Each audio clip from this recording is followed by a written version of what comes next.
সত্যি কথা বলতে ভাই যে অ্যাজ এ প্রফেশনাল প্লেয়ার হিসাবে অনেক কথাই হবে, বাট আমাদের মনে হয় যে মাঠে যখন আমরা ঢুকি তখন বাইরে কি হচ্ছে না হচ্ছে এটার দিকে বেশি ফোকাস করি না। তো বাইরের দিকটা নিয়ে যত বেশি ফোকাস করব তত মাঠের খেলাতে খারাপ ইমপ্যাক্ট পড়বে। তো আমরা ট্রাই করি যে যেটা বাইরের জিনিস বাইরেই যেন থাকে আর মাঠের জিনিস মাঠেই যেন থাকে। আপনাদের চেক দেওয়া হয়েছিল, সেটা কি মানে আপনার পেমেন্টটা কি ক্লিয়ার হয়েছে কিনা? এখন পর্যন্ত চেক জমা দিতে বলেছে, আমরা জমা দিয়েছি, আমরা হয়তো কালকে একটা আপডেট পাবো। ভাই, তাসকিন আহমেদ ক্যাপ্টেন হওয়ার পর আপনারা 4টি ম্যাচের মধ্যে 3টি জিতেছেন, এর আগে 8টি ম্যাচে মানে 5টা ম্যাচে হারেন। ক্যাপ্টেন চয়েসে কি ভুল ছিল কিনা? না, এরকম না বিষয়টা। তখন হয়তো পারফর্ম করতে পারে নাই, কারণ একা ইন্ডিভিজুয়ালি পারফর্ম করে তো একটা পুরো টিমকে জিতানো সম্ভব না। তো সবাই প্রত্যেক দিনই ভালো করার চেষ্টা করছে, সামাও হয় নাই, বাট এখন শেষের দিকে এসে সবাই মোটামুটি দেখেন সবাই পারফর্ম করতেছে। এটাই পারফরমেন্সটাই হলো ইম্পর্টেন্ট। লাস্ট ইয়ার আপনি ঢাকা ডমিনেটার্সে ছিলেন, দুর্দান্ত ঢাকা। দুর্দান্ত ঢাকায় ছিলেন। তো ওইখানে ম্যাচ খেলার তেমন সুযোগ হয়নি, 2-3টা ম্যাচ 4টা ম্যাচ ছিল। তো এক্সপেকটেশন অনুযায়ী ম্যাচও পাননি, পারফরমেন্স সেভাবে হয়নি। তো এইবার যেহেতু রাজশাহী টিমে আছে, তারা আপনাদের প্রপার সুযোগটা দিল। তো সুযোগগুলো কাজে লাগাতে পেরে আপনার কেমন লাগছে, আর মানে যখন সুযোগ পান না তখন কেমন লাগে?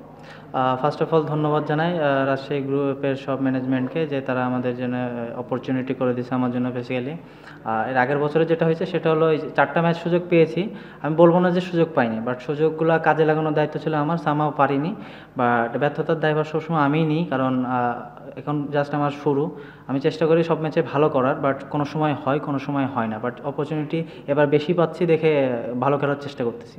বাপ্পি, আপনি নিজেও বললেন যে আপনার ক্যারিয়ারটা মাত্র স্টার্ট হইলো। তো এই যে এই স্টার্ট হলে আপনি এবিপিএলে বেশ ভালো করছেন, কিন্তু এমন একটা কেওস পরিস্থিতির মধ্যে পড়ে গেছেন যে আপনাদের পারফরমেন্স নিয়ে খুব বেশি কথা হচ্ছে না। এইটা নিয়ে কি একটু আফসোস লাগে যাবেন? আপনার ক্যারিয়ারের আর্লি স্টেজে আপনি পারফর্ম করছেন কিন্তু সেভাবে আলোচনা আসতে পারছেন না, বা মানে মাঠের চেয়ে মাঠের বাইরের বিষয়গুলো নিয়ে আলোচনা হচ্ছে বেশি।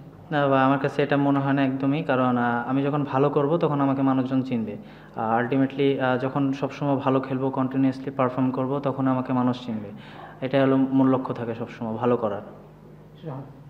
এরকম আপনার মূল রোলটা আসলে সবসময় আমরা জানি যে ব্যাটিং, আপনার ব্যাটিংটা মূল স্ট্রেংথ, বাট আজকে আসলে বোলিং করে ম্যাচ জেতালেন। তো ব্যাটিংটা আসলে এখন পর্যন্ত যেটা হয়েছে যে খুব বেশি বোর্ডিংস আসলে নেই। তো মানে ব্যাটিংটার দিকে কি আসলে আরেকটু করার?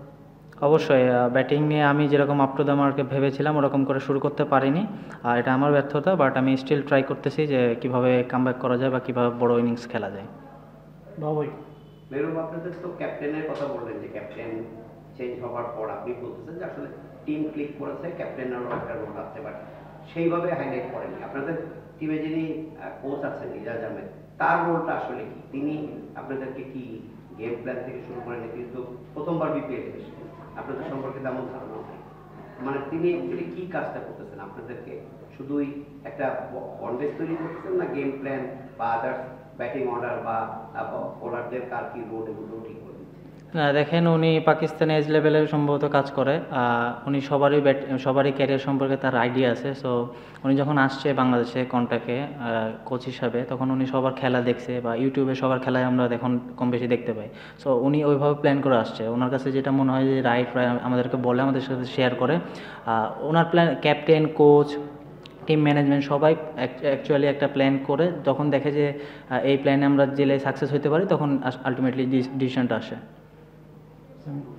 মেরো, আপনারা গতকালকে ম্যাচটা জিতে হোটেলে ফেরার পর সম্ভবত টিম বোলারের সাথে তাকে কাঁধে নিয়ে বা ইতি করে নাচানাচি করেছেন, বা তার আগে দেখা গেছে আপনার চেক হাতে পাওয়ার পর চেক নিয়ে সবাই ছবি দিচ্ছেন, বা যেটা বললাম যে আপনার টিমের এই ধরনের কর্মকাণ্ডের খবরগুলোই বেশি আসছে।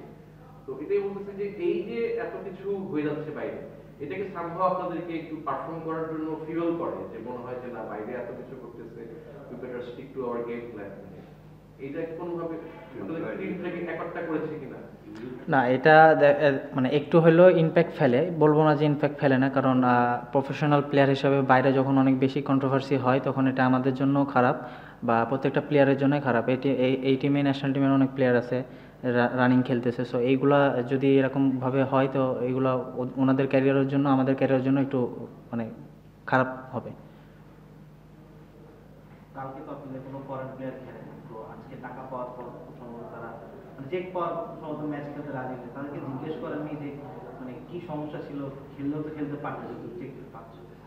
সত্যি কথা বলতে আমার কোনো ফরেন প্লেয়ারের সাথে কোনো কথা হয় নাই, সো এই বিষয়ে আমি মনে হয় বলতে পারবো না। Thank you. রিয়াদ, ভাই Last one. এখনো প্লে অফের একটা সম্ভাবনা আছে, ভালো রকম সম্ভাবনা, মানে এটা তো কিছুদিন দেরি আছে। আপনারা কি এখন হোটেলে থাকবেন কি না থাকবেন? এটা এখনও ডিসিশন হয়নি, যেহেতু ম্যাচটা আমরা মাত্র খেলে শেষ করেছি। হোটেলে যাব, হোটেলে যে ওনার আছে, ম্যানেজমেন্ট আছে, ওরা ডিসিশন নেবে যে কী হবে না না হবে।